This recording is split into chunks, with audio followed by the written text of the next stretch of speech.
Good morning, good afternoon, good evening, wherever you're watching this from. This is my 2025 Formula 1 Brazilian Grand Prix review and my Las Vegas Grand Prix predictions for the Las Vegas Grand Prix next weekend. But we will start off with what happened in Brazil, where we saw a major swing in the F1 title race, where we saw Lando Norris win the Brazilian Grand Prix. Didn't just win the Brazilian Grand Prix, he also won the Brazilian Sprint as well. We saw also Piastri get a DNF in the sprint, and Piastri struggles continue. And Lando Norris now takes a 24-point lead into Las Vegas, where he could actually potentially seal it in Las Vegas, to be fair, if he wins the Las Vegas Grand Prix and Verstappen and Piastri finish outside the podium. And yes, be real. It was a sensational drive from Lando Norris. You have to give him praise. Sensational drive from Lando Norris. A bit like Mexico, he backed it up. He backed off the Mexican Grand Prix win. I had my doubts about Norris, especially into this Grand Prix. How would he cope with the pressure of now having that championship lead? And fair play to him. He's looking like a world champion now. He is looking like a world champion. He's done away from all the social media and started to act like a big boy now. Get away from the social media. Get away from the British Ford nonsense.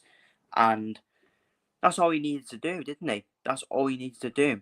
Once he got away from that, I always felt that Lando Norris, he certainly had the pace in that car to be a world champion as well. And for me, he has one massive hand now on the F1 title. And with always accused Lando Norris of being a bottler, I can't really see him bottling it now, if I'm being honest with you. I do personally think it is done now. Isn't it ironic the Brazilian Grand Prix always seems to have a say on who wins the title? Last year, Max Verstappen coming from 17th to actually win the Grand Prix, and that ended Norris' title hopes, didn't it, last year? If Norris even had any title hopes last year, because I know a lot of people were overhyping it, saying, "Oh yeah, there's a title race on," but he was still that far behind. Let's be real. And massive credit to Norris, and it's not his fault. I will say he has had the most dominant car this year. I still don't believe Lando Norris would do what Max Verstappen does in the fourth quickest car this year and still win races. We'll talk about Verstappen in a minute with his absolute remarkable drive, especially with how the weekend went for him as well. And for me, it's Norris's title. Let's be real. I know a lot of people are not going to like that. There's going to be a lot of Piastri sabotage, which we'll get onto that talking point in a minute. And I've always said, if you win the World Championship, you deserve to win it. It's as simple as that. And Norris deserves to win it at the moment. Let's be real. Because he's top at the end of the day. Obviously, you can maybe have the 2021 Abu Dhabi stand-up potentially.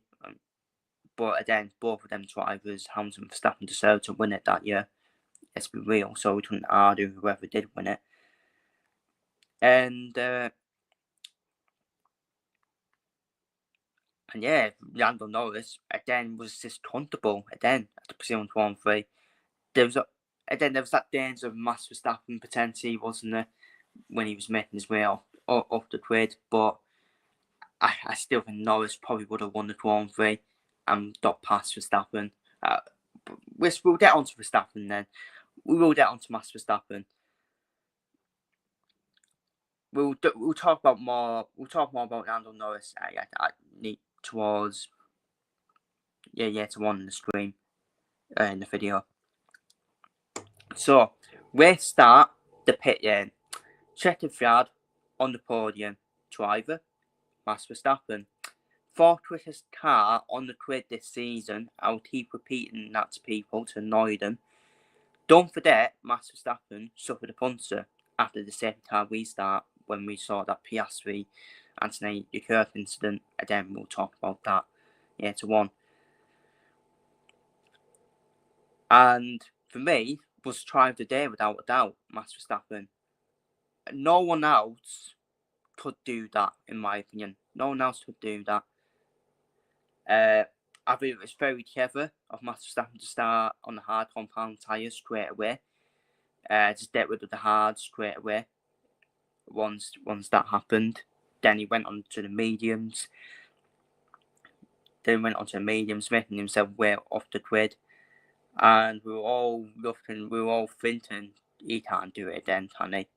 He can't do it again like last season, Max Verstappen. And unfortunately, his medium tyres were done off, so he did need to pit. I know a lot of people were saying, did they need to pit Max Verstappen? Even Verstappen on the radio saying his tyres done off, his medium tyres went off. I mean, he could have easily kept him out, and try and make it more harder for Lando Norris to try and get past him. But again, you just don't know what would happen. Yeah, if Verstappen tyres would probably blow up. So I think they made the right decision by pitting him, putting him on the softs. And fair play to Kimi Antonelli. Kimi Antonelli, without any experience, it was a defensive masterclass from Antonelli on Verstappen.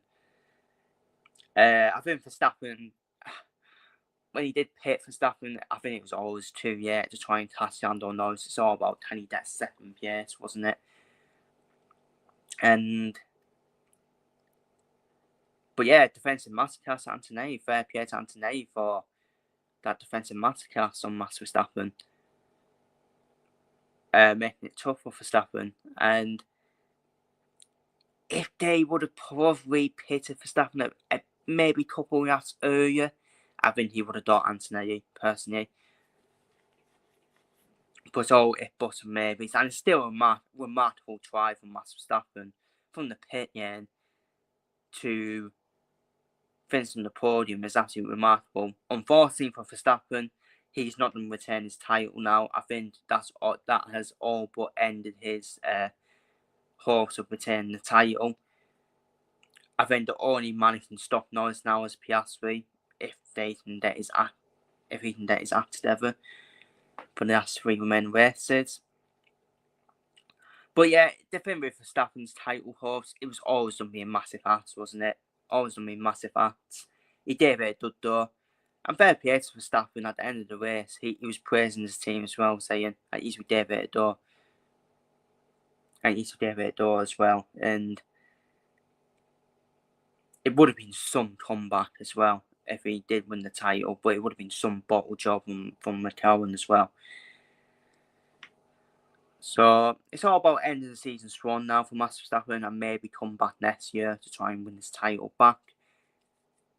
And remarkable drive. And he's just unreal, people. He's just unreal, Max Verstappen. He's the only driver who could do that, in my opinion. Maybe Lewis Hamilton as well, but Lewis Hamilton's past it now. And how many times Max Verstappen is the best in his era? Let's be real, I'll keep on saying it. How many times do we have to say that? How many times have I said this for the past 3 months? Max Verstappen is still the best driver on the grid, without a doubt. Without a doubt, it's not even close. Put Max Verstappen in that McLaren car, he eats everyone alive. Simple as that. And Max Verstappen has still won races this season in the 4th quickest car on the grid this season, which just tells you everything about Max Verstappen, in my opinion. If you put Lando Norris in the 4th quickest car on the grid, or also Piastri in the 4th quickest car on the grid, they wouldn't win a race, in my opinion. It just shows how good Max Verstappen is. So, yeah, it started off badly, didn't it, for Max Verstappen? The weekend started off badly. He was struggling. Struggled in the sprint, but he still ended up finishing fourth in the sprint, which was okay, wasn't it? It was down to the invitation with the car, with the pace of the performance of the car he had. And the performance was still not there in the race, but look what he did with that car. He got it up to P3 as well. So yeah, it's just absolutely incredible from Max Verstappen. Did Oscar Piastri deserve a penalty for causing Thiessen? Obviously, after the safety car restart, down into turn one, three of them down into turn one. Anthony was obviously in the middle, in between Piastri and Leclerc. Charles Leclerc actually did the right thing. Charles Leclerc actually decided on the outside and door wide, so he had plenty of room, Charles Leclerc. But it was mainly Piastri and Antonelli on the turn one. Kimi Antonelli, for me, I thought the penalty was harsh on Piastri, if I'm being honest with you. As Dodd West's saw in Senna said, if there's a gap, you go for it. And Piastri, he's fighting for a world championship now. He's fighting for a world championship. He couldn't afford to mess about. And back out of it. He had to be brave and go for that move, which he did, and he had that inside line for me, Piastri. But Kimi Antonelli should have been the one who got the penalty for me. He was the one who caused the Thiessen, and he's the one who should have really given Piastri room, in my opinion, and space. And I do think Piastri...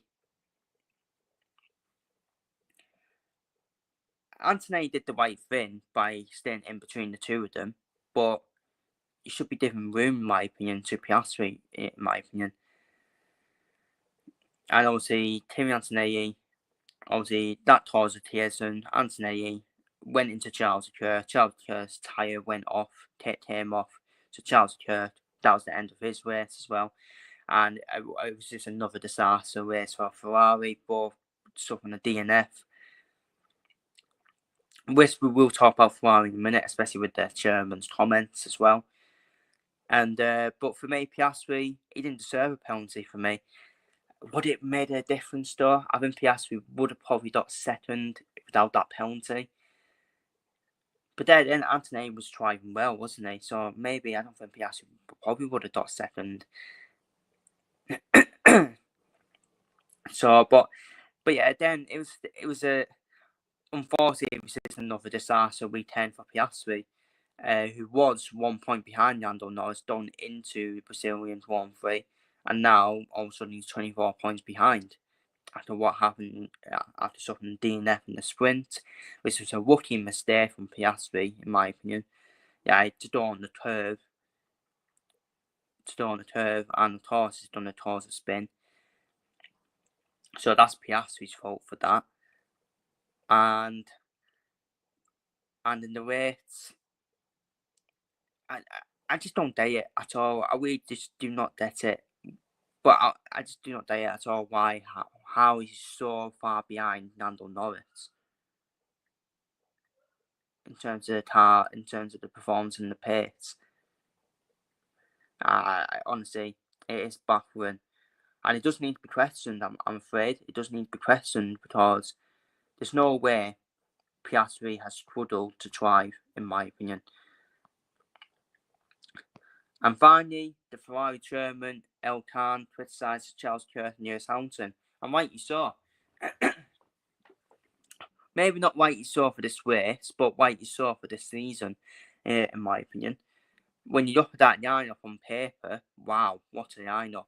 But like I keep saying, when you have these fancy lineups, it's always going to end in tears, in my opinion. Charles Leclerc was teammates with Sebastian Vettel.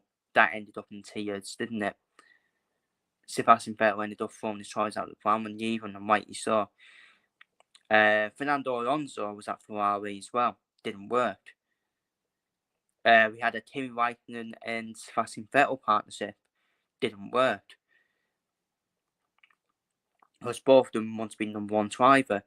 So Ferrari just got it one for And the chairman needs to take some responsibility for this as well. As much as he can criticise Charles Kirk and Lewis Hamilton, I do think that's right. He should be criticising both of them drivers because they should be doing far better. They should be challenging for the title. They should be.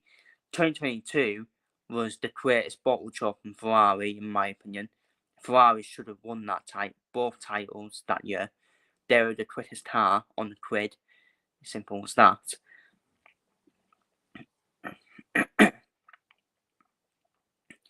And then they just made the one decision by done for Lewis Hamilton. I did tell people, didn't I? Lewis Hamilton's only done there for his retirement pension. He's not going to do anything at Ferrari, let's be real. Ferrari made the one decision. Ferrari should have kept Charles Leclerc and Carlos Sainz. Carlos Sainz was actually quite happy to be number 2 to Charles Leclerc, to be fair. And they should have got Adrian Newey in. If they would have got Adrian Newey in and kept Carlos Sainz along with Charles Leclerc, I actually think Ferrari would actually be the Constructors' Champions this year. I do believe that. And I do think Charles Leclerc will be battling Lando Norris and also Piastri for the Drivers' Championship as well. But this is the thing now. We need to go for all these fancy lineups now, because just to impress the F1 TikTok community. Oh my God, Charles Leclerc and Lewis Hamilton was never gonna work. Just 2 egos. Well, Charles Leclerc has an ego of nothing, really, because he hasn't won anything, has he? Let's be real. Okay, he's won races, but that's about it. Okay, he's a quick driver, but let's be real. He bottled it. He does bottle it when it matters. 2022, prime example. And Lewis Hamilton, of course, has an ego of a 7-time world champion. And Lewis Hamilton, he should be listening to the driver. The driver knows more than everyone on the pit wall about the car. I just don't know what are we doing here? What are we doing? So I think Lewis Hamilton, his time's done now in F1. I think he'd be good as a team principal. I think Lewis Hamilton will be fantastic as a team principal. He knows what makes a good car as well.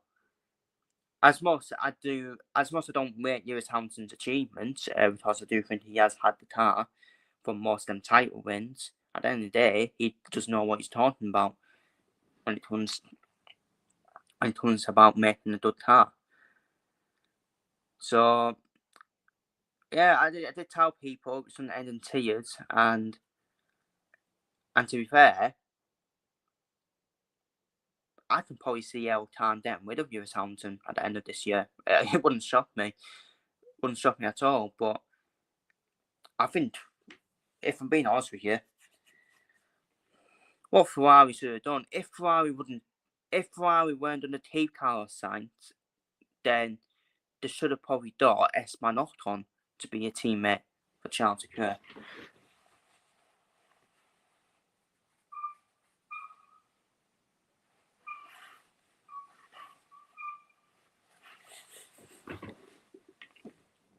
Should have probably been teammate for Charles Leclerc. Charles Leclerc and Esteban Ocon, again, it's perfect. Because at least with Mercedes, you don't have Hamilton. Mercedes, it worked because it had Hamilton and Bottas. Red Bull, it worked. Max Verstappen and Perez. It worked. That's what Ferrari should have done. Got a good number 2 driver alongside Charles Leclerc, and we wouldn't have these issues. Or kept Carlos Sainz. And that's what I'm saying with Red Bull. I think Red Bull should have went for Carlos Sainz as well, when Carlos Sainz was available. Verstappen and Sainz partnership as well. So,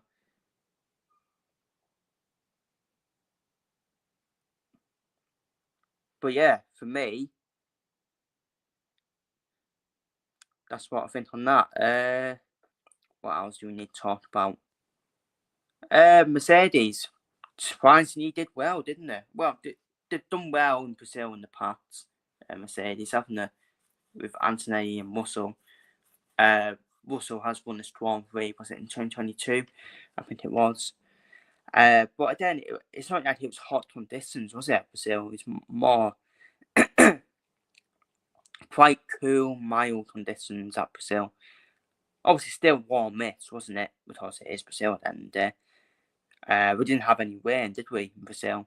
Which is quite a shock, because now it does rain in Brazil. Well, we had little rain, but we didn't have rain during the sprint and during the race, did we? And, well, we did a little bit in the sprint, didn't we? When Piastri spun and fast, but yeah, Kimi Antonelli probably quite lucky not to get a penalty for causing tears with Piastri. But yeah, defensive masterclass on him on Max Verstappen. And he's got momentum, Antonelli.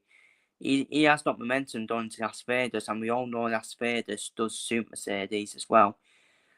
And Antonelli does have momentum down to that Grand Prix. So don't rule him out for a potential to be a Grand Prix winner in Las Vegas. Obviously, George Russell will be up there as well. Because the cool conditions in Las Vegas doesn't suit Mercedes. And yeah, I thought it was a good weekend. Very good weekend for Mercedes. Obviously, they finished second and third on the sprint as well. Antonelli finished second, Russell third in the sprint as well. So a very good weekend for Mercedes in Brazil. Even though a lot of people probably didn't expect them to do well in Brazil. And like I said, also Piastri finished in fifth. His struggles continue. Ollie Berman, once again, Ollie Berman, superb drive to finish in the points and finish in sixth place. Absolute superb drive from Ollie Berman. Very good weekend for the Red Bull sister team, Free Cab, Lawson, Hadger getting the points, Hulkenberg getting the points as well, and Perdazzi storing his first point for his first point since the last 7 races, ago. So finally some joy for Alpine as well. So that was the Brazilian Grand Prix classification. The sprint classification, Darcy did store points in the sprint as well. Alonso stored points in the sprint as well. Ferrari, only points of the weekend were in the sprint, because it was a double DNF for Ferrari with Charles Leclerc obviously being the victim in the Antonelli and Piastri incident in the race, and Lewis Hamilton front win, damages his floor and front win. I think it was in the Battle of Pinto.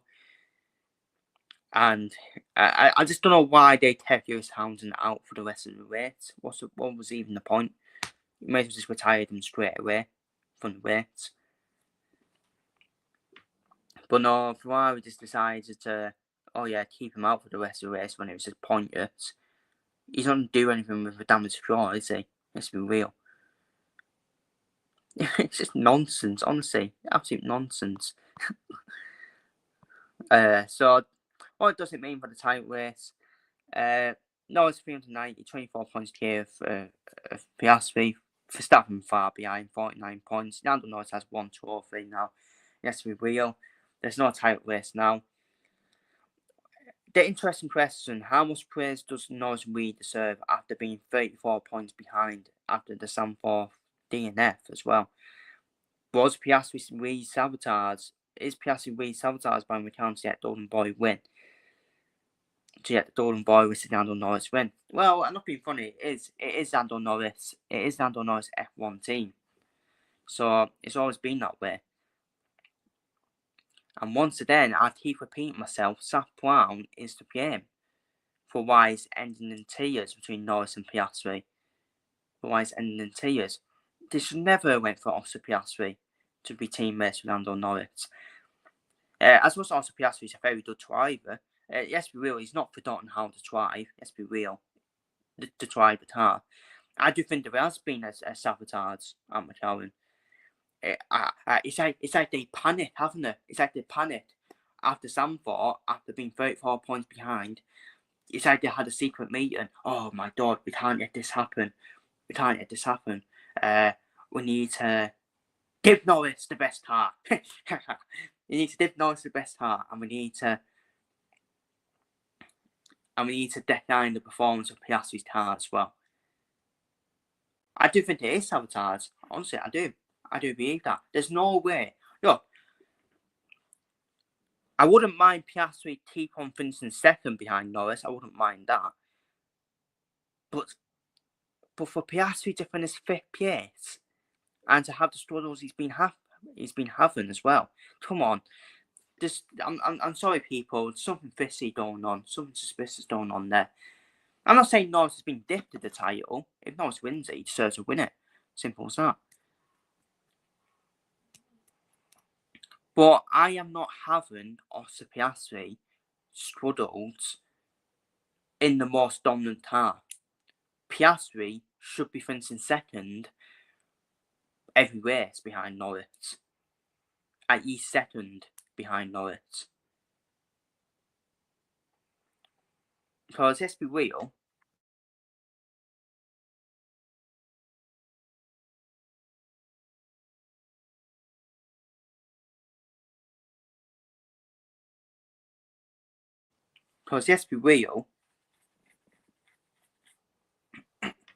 If Piastri was finishing second behind Norris in these remaining races, then it wouldn't be seen as a sabotage that much.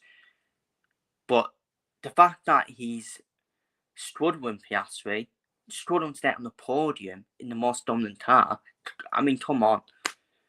And you look at especially you have to look at the first half of the season as well, how dominant Piastri was.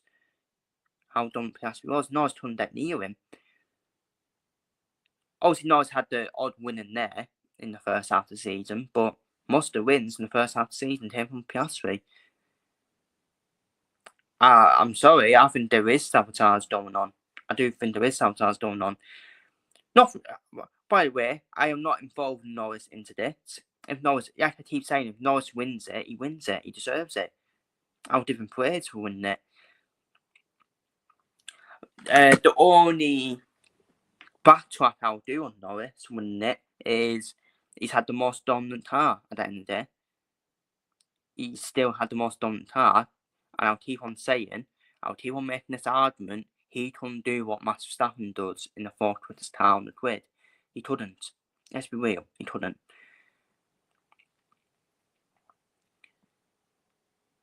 And I just don't know what Piastri does now for me.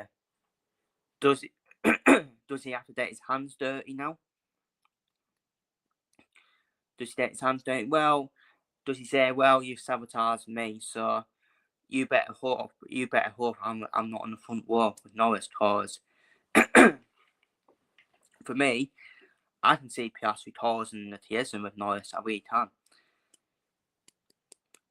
And obviously make it in a safe manner. We don't want trying to take each other out on purpose. Yeah, in an aggressive way, fine way. But you want them to take each other out in terms of the championship, in a championship way.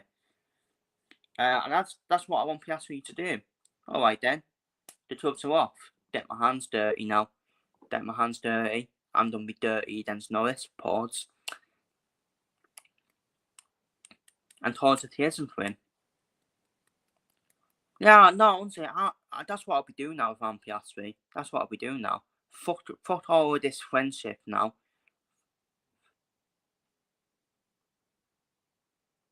Fuck all this happy around the campfire, zap rhymes and nursery rhymes, or everyone wearing smots and the stew was cut in the middle.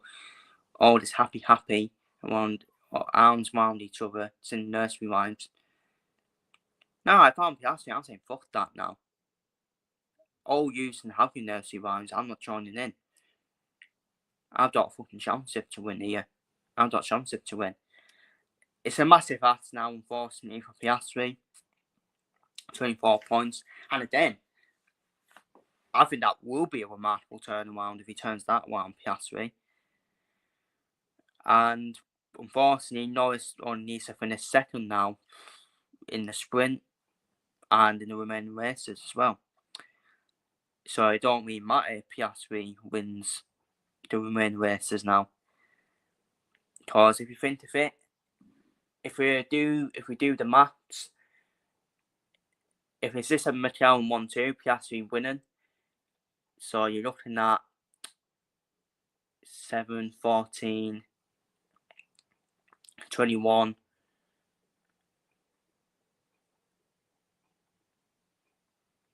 Yeah, you're looking at 22 points. And Norris would only need up in a second. And he would still win the title. So I personally do think it's over. I do think it is Norris' title now. I do think it is over. It is over. And once then, it just shows that a title race has been overhyped. If the title race does not go to the final race of the season, then it's not really a title race, then is it? It's not really been a title race, has it? So I do think it is over. It is over. On yes, barring a DNF from Norris, then yes, Piastri back in. Max Verstappen's done. Yes, be real. Max Verstappen ain't gonna win it now. I think he needs 2 DNFs from Norris, doesn't he, Verstappen? And he needs to be near enough perfect as well. So mathematically, it's not over, but yeah, realistically, I think it is over. Let's be real. Because I just don't see that McLaren car suffering a DNF. Well, not Norris's car, anyways. And I'm not saying it's been. What I will say though, on Azerbaijan, that is not a sabotage for me. That's not sabotage. That's just Oscar Piastri making rookie mistakes for me. If anything, I think Piastri was rattled, wasn't he? I think it actually rattled Piastri. First time I've seen him rattled, and maybe the pressure was shown as well. All started in qualifying, didn't it? When he made a mistake in qualifying and crossing the barriers. But the back-to-back DNFs in qualifying and the race, that's still Piastri's fault for me. That's still Piastri's fault. That's not the team's fault.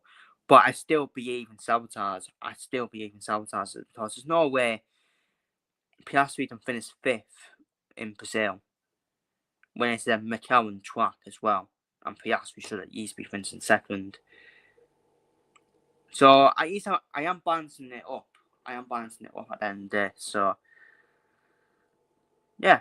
Anyways, we now move on to the Las Vegas Grand Prix.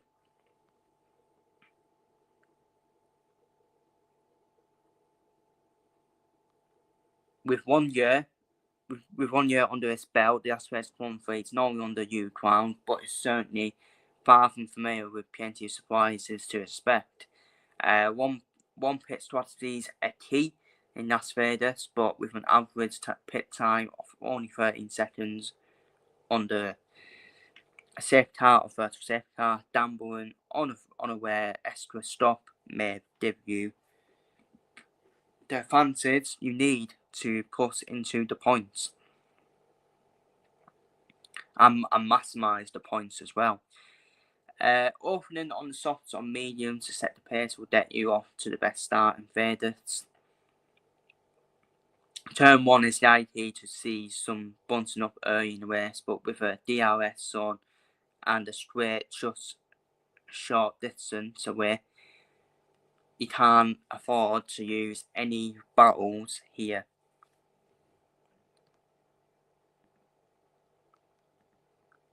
So, for turning from its 2023 debut, the Las Vegas Strip Circuit is back to kick off the final run of races in 2025. The lights and assets of Vegas make for a stunning backdrop as team principals lead their teams into the home stretch with everything on the table. Will they trust the dice to roll in their favour, or will they make their own luck? Top speed and DRS effectiveness are crucial. Focusing on your speed cornering is also recommended. So again, should suit Antonelli with the low speed corners and favours cars with balanced stats as well.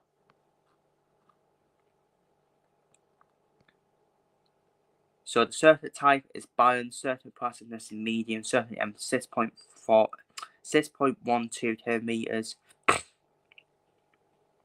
First Grand Prix was 2023, number of laps is 50 laps, race distance 306 kilometers. Lap record was set by Oscar Piastri, funny enough, 135.490 in 2023.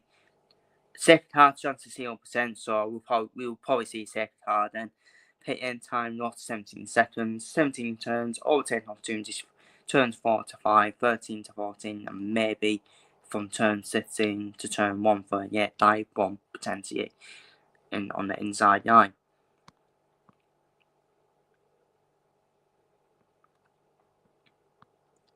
So, my predictions then for the Las Vegas Grand Prix. Like I said, I think it's on Super Mercedes, and I'm going to go for Kimi Antonelli. I think it's Kimi Antonelli's time to win a race, in my opinion. I'm going to go for Kimi Antonelli to qualify and pole, and I'm going to go for Kimi Antonelli to win the race. I actually think the two McLarens will actually struggle around Las Vegas. I just think two of them distance. This is not the Super McLaren at all. The two of them distance, so I think they'll struggle. Obviously, they'll still get the points with the car at the dot, but I think they'll struggle to get on the podium, in my opinion. I think Verstappen gets on the podium, but I don't think he will qualify in the top three for Verstappen. I think he will struggle as well. I think Ferrari should be doing well around Vegas, in my opinion. There's no excuse for Ferrari not to do well. It's a street circuit, and they always do well on the street circuit as well, Ferrari. But then I just think Charles Leclerc will probably fuck off in the race as well. We'll see how Verstappen to get on the podium. So yeah, I think it'd be a dominant Mercedes 1-2 in Las Vegas. I really do. Verstappen's finishing third, Leclerc fourth.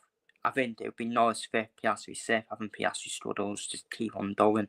If I'm being honest with you, that's the way it's done now from now to end season. But I hope I'm proving one. I hope Piastri can still challenge and at least take it to the final race with Norris. Hamilton's to finish 7th, Berman 8th, Albon 9th, and Sainz 10th. I think Berman, once then, will have another good race and get on the points. And I think this circuit should suit Williams as well. So I expect both Williams to get in the points as well. So there my Las Vegas Grand Prix predictions and my Brazilian Grand Prix review. Feel free to see your thoughts on everything I spoke about down below in the comments. Does Lando Norris deserve the praise for winning the World Championship? Obviously, he does deserve the praise, but how McLaren sabotage Oscar Piastri's title hopes after Zandvoort? Let me know down below in the comments as well. And feel free to leave your thoughts, your predictions down below for the Las Vegas Grand Prix as well. So take care, stay safe, and see you all later.